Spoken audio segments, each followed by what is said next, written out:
Hello everyone, my name is Daniel. I am 20 years old. I live in a small town, not too big, not too famous, but full of dreams. I come from a simple family. My parents always told me that education is the only key that can open any door in life. And deep inside, I always believed it. When I was a child, I used to hear people speaking English on television. I didn't understand what they were saying, but it sounded beautiful, like music to my ears. And I thought, one day, I'll also speak like that. But growing up, I realized dreams are easy. Practice is hard. In school, English was my weakest subject. Every time the teacher asked me to read a paragraph, my hands started shaking. I was scared to pronounce the words wrong. Sometimes my classmates laughed, and every laugh felt like a small wound inside me, so I stayed quiet.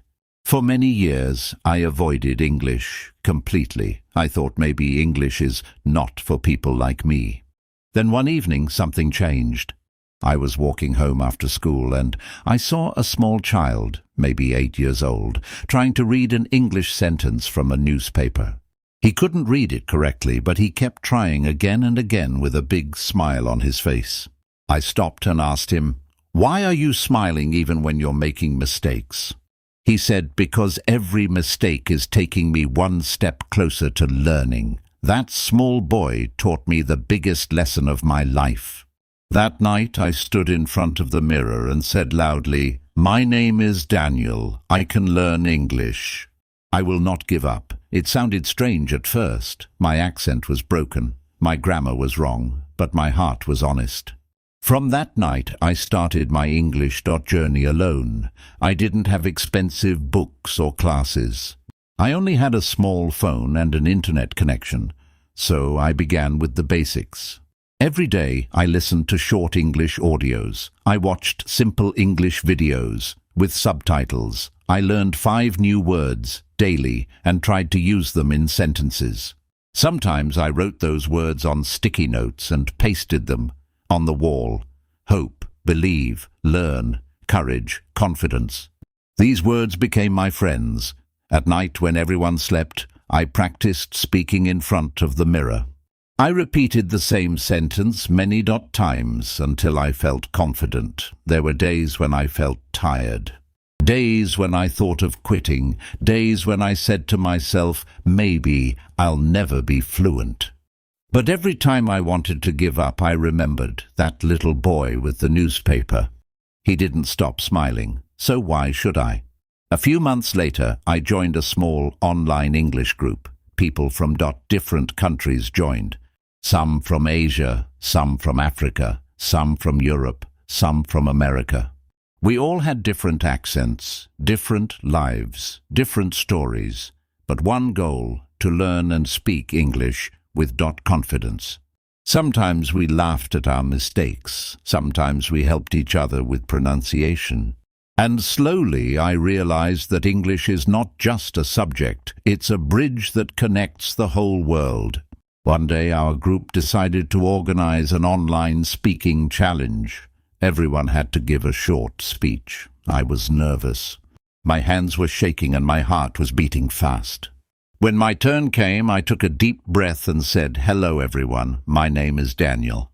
I was afraid to speak English for many years, but today I am not afraid anymore. Everyone clapped, and at that moment I felt something new. Freedom. Freedom from fear. Freedom from doubt. Freedom to express myself. After that, I made a promise to myself. From today, I will use English not to impress people, but to express myself. And that promise changed everything. I started reading small English books, and most importantly, I started teaching others what I had learned. Now, after a few years, I speak English confidently. I still make small mistakes, but I don't feel ashamed anymore, because I learned one truth. No one speaks perfectly, not even native speakers. What really matters is the message, the emotion, and the effort behind your words. Today, when I look back at my journey, I feel proud. I started from zero. No special teacher, no perfect environment, just a dream and a heart that refused to give up. And now I can talk to people from any corner of the world. We understand each other, not because can't we speak perfect English, but because we share the same passion to learn. That's the true beauty of this language. So if you are listening to my story right now and you feel afraid to speak English, listen to me carefully. You don't need to be perfect. You just need to start. Start with one word, then one sentence, then one conversation. Every step, no matter how small, will take you closer to fluency.